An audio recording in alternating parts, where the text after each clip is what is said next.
नमस्कार.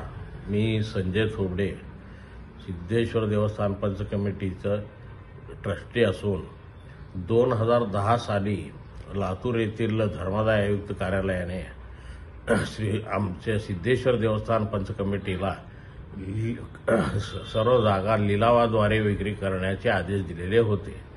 परंतु धर्मराज काडादी हे मनमानी कारभार करण्यासाठी प्रसिद्ध असून त्यांनी ही बाब कोणत्याही पंचांच्या ट्रस्टींच्या निदर्शनास आणून दिलेली नाही, आजतागायत आणून दिलेली नाही. आणि यावर्षी परत नोगजा वगैरे या लोकांनी धर्मादाय आयुक्ताकडे रितसर अर्ज करून ती लिलावाद्वारे विक्री करण्याचे आदेश मिळवले आहेत. तरी त्यांचं अभिनंदन आणि आभार मानावेत तेवढे थोडेच आहेत. कारण यामुळे धर्मराज काडादी यांच्या मनमानी कारभाराला आळा बसेल आणि ते जे अर्थपूर्ण व्यवहार करून भ्रष्टाचार करून कमी पैशात जागा विकत होते ते सर्व आता उघडकीस येण्यास मदत होणार आहे.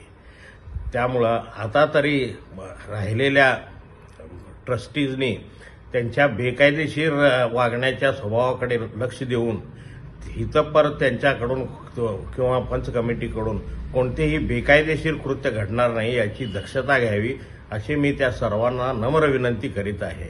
धन्यवाद.